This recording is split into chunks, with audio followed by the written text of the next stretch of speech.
আসসালামু আলাইকুম। সর্বাত্মকবাদ কি এ বিষয় নিয়ে আলোচনা করব। সর্বাত্মকবাদ একটি রাষ্ট্রীয় দর্শন। রাষ্ট্রের যা সবচেয়ে ভালো তা গ্রহণযোগ্য এবং সর্বোত্তম মনে করা এক ধরনের চরমপন্থা, যাকে বলা হয় সর্বাত্মকবাদ। অর্থাৎ রাষ্ট্রের জন্য ভালো বা গ্রহণযোগ্য সর্বোত্তম মনে করাটা এক ধরনের চরমপন্থা, অর্থাৎ জোর করে সেই বিষয়টা কার্যকর করা, এটা হচ্ছে সর্বাত্মকবাদ। অর্থাৎ এক না একতন্ত্র, আবার বুঝতে পারো যে এইভাবে হচ্ছে স্বৈরতন্ত্র শাসক যেখানে বিরাজমান থাকে। সর্বাত্মক বলতে এক না একতন্ত্র শাসন ব্যবস্থাকে বোঝায়, আর এক না একতন্ত্র শাসন ব্যবস্থা যেখানে থাকে সেখানে হচ্ছে স্বৈরতন্ত্র দেখা যায়। এক না একতন্ত্র শাসন ব্যবস্থা বলতে একটা দল বা একটা ব্যক্তির দ্বারা শাসন ব্যবস্থা হচ্ছে এক না একতন্ত্র শাসন ব্যবস্থা। সর্বাত্মকবাদে ব্যবস্থায় রাষ্ট্র মানুষের সমগ্র জীবন, এমনকি সাংস্কৃতিক ব্যক্তিগত জীবন নিয়ন্ত্রণ করে। অর্থাৎ একটা রাষ্ট্রে বসবাস করছে মানুষ, সমগ্র রাষ্ট্রের মধ্যে যে সমস্ত মানুষ বসবাস করছে এদের সংস্কৃতি এবং ব্যক্তিগত, অর্থাৎ তার হচ্ছে ব্যক্তি স্বাধীনতা নিয়ন্ত্রণ করছে এই এক না একতন্ত্রমূলক শাসন ব্যবস্থা, যেটা হচ্ছে সর্বাত্মক বলে উল্লেখ করছে। বিধি নিষেধ, তত্ত্বাবধান এবং সমন্বয় সাধনের মাধ্যমে এই ব্যবস্থা শুরু প্রকাশিত হয়। এরপর আছে সর্বাত্মকবাদ। সর্বাত্মকবাদ বলতে এমন আদর্শকে বোঝায় যার ফলে রাষ্ট্রীয় কর্তৃত্ব এমন বিন্যাস ঘটে যে সমগ্র সমাজব্যাপী সরকারি কর্তৃত্ব সম্প্রসারিত হয়। সর্বাত্মকবাদ বলতে এমন আদর্শকে বোঝায় যার ফলে রাষ্ট্রীয় কর্তৃত্ব অর্থাৎ রাষ্ট্রীয় আধিপত্যের এমন বিন্যাস ঘটে, অর্থাৎ ছড়িয়ে পড়ে, যা সমগ্র সমাজব্যাপী সরকারের কর্তৃত্ব সম্প্রসারিত, অর্থাৎ সব জায়গায় ছড়িয়ে পড়ে। এতে সরকারি কাঠামো এমনভাবে প্রতিষ্ঠিত হয় যে জনগণের জীবনের সকল ক্ষেত্রে রাষ্ট্রের নিরঙ্কুশ নিয়ন্ত্রণ ও কর্তৃত্ব স্থাপিত হয়।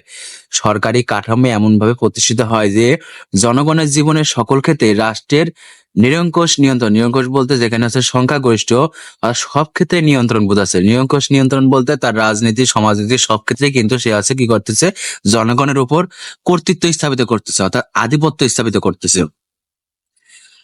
মানুষের শিক্ষা, সংস্কৃতি, আচার আচরণ, পোশাক পরিচ্ছদ, চিন্তা ভাবনা, ধর্ম বিশ্বাস সবকিছু রাষ্ট্র কর্তৃক নিয়ন্ত্রিত।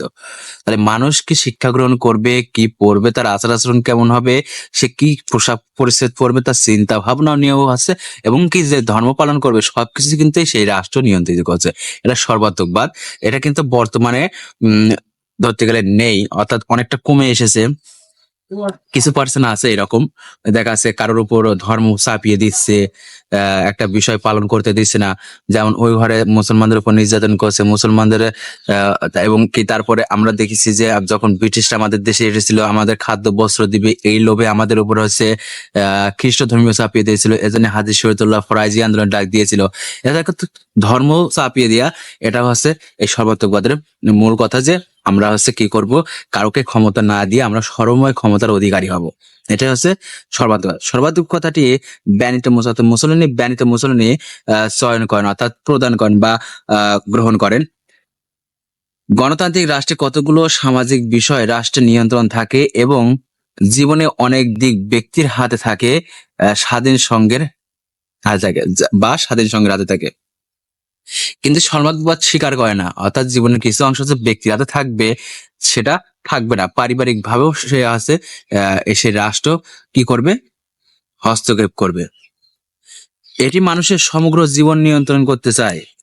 শুধু যে রাজনীতি বা সমাজনীতি শুধু সেই করবে, আছে নিয়ন্ত্রণ করবে তা না, এর পারিবারিক বা ব্যক্তিগত স্বাধীনতাও সে নিয়ন্ত্রণ করে। এ অবস্থায় ব্যক্তির কোনো মূল্য নেই, রাষ্ট্রই সবকিছু, অর্থাৎ রাষ্ট্র যে নীতি প্রণয়ন করবে সেটাই সবকিছু, এখানে ব্যক্তির কোনো মূল্য নাই।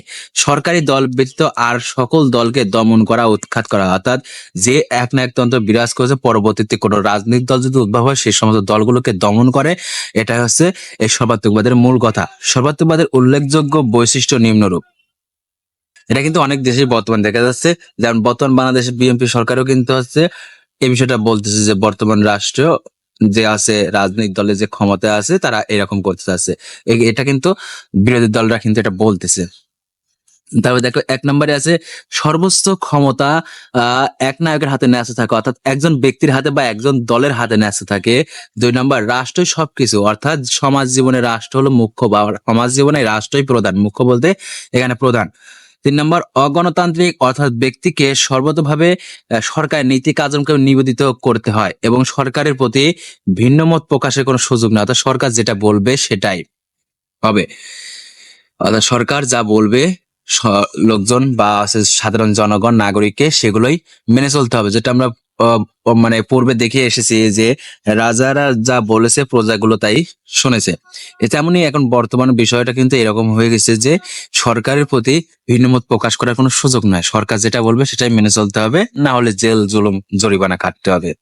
4 নম্বর, ব্যক্তি স্বাধীনতার পরিপন্থী, অর্থাৎ এখানে ব্যক্তির স্বাধীনতা থাকে না, ব্যক্তিগত স্বাধীনতা থাকে না, সে যে রাষ্ট্রে ভোট দেবে সেটা থাকে না, তার যে রাজনৈতিক অধিকার তা থাকে না, কিছুই আছে, সবকিছুই আছে সরকার নিয়ন্ত্রণ করতে চাই। 5 নম্বর, সর্বাত্মকবাদী রাষ্ট্রে একটি মাত্র রাজনৈতিক দল থাকে, অর্থাৎ এখানে কোনো রাজনৈতিক দলের অস্তিত্ব থাকে না, অন্য কোনো রাজনৈতিক দলের। আর যে সমস্ত রাজনৈতিক দল দেখা যাচ্ছে কিছু থাকে সেগুলোকে তারা কি করে, দমন করে বা উৎখাত করে। 6 নম্বর আছে, এ মতবাদের সরকার হয় নিকৃষ্টতম, অর্থাৎ সরকার কখন জনগণের কথা ভাবে না, শুধু হচ্ছে নিজের দল বা নিজের স্বার্থের কথা ভাবে, এরা হচ্ছে নিকৃষ্টতম হয়, এদের কোনো দয়া মায়া থাকে না। পরিশেষে বলা যায় সর্বাত্মকবাদের সমাজের যাবতীয় বিষয়ের উপর রাষ্ট্র অর্থাৎ সরকারের কর্তৃত্ব প্রতিষ্ঠিত হয়, সমাজে সব বিষয়ের উপর রাষ্ট্রই সর্বময় ক্ষমতার অধিকারী হয়। গত শতাব্দীর 3য় দশক থেকে অষ্টাদশ শতাব্দীর সর্বাত্মকবাদ শুধু মতবাদী ছিল না, বহু সমাজে এটি ছিল বাস্তবতা। কারণ আগেকার যে সমস্ত 3য় দশক বা অষ্টাদশক ওই সময় যে ছিল আছে রাজা রানীর যে শাসন ছিল, সেক্ষেত্রে দেখা আছে এই সর্বাত্মকবাদের বিষয়গুলো বা সেই বৈশিষ্ট্যগুলো নিম্নরূপ, কিন্তু সেগুলো সাধারণ জনগণ বা সাধারণ মানুষের উপর কিন্তু সেগুলো খাটাতো এবং বেকারের ব্যক্তির স্বাধীনতা তাদের ছিল না। জার্মানি নাৎসি শাসন অর্থাৎ হিটলারের রাজনৈতিক সমাজতান্ত্রিক একটা দল, তারপর ইটালি ফ্যাসিস্ট শাসন অর্থাৎ ফ্যাসিবাদী শাসন ছিল সর্বাত্মকবাদী শাসন। সিনা যুদ্ধের অবসানের পর বিশেষ করে গণতন্ত্রের জয়যাত্রা শুরু হয়, অর্থাৎ যখন সিনা যুদ্ধের অবসান হয় 90 দশকে, তখন হচ্ছে এই গণতন্ত্রের যাত্রা শুরু হয়। বাজার অর্থনীতি, বিশ্বময় গতিশীলতা, তারপর তথ্যক্ষেত্রে বিপ্লব প্রভৃতির জন্য সর্বাত্মকবাদ নিঃশেষ ফিরায়। অর্থাৎ বর্তমান যে বাজার অর্থনীতি বা তথ্যক্ষেত্রে যে বিপ্লব ঘটছে সেক্ষেত্রে সর্বাত্মকবাদ প্রায় নিঃশেষ, কিন্তু তারপরও কিছু কিছু দেশ এই সর্বাত্মকবাদের বৈশিষ্ট্যগুলো পোষণ করে থাকে।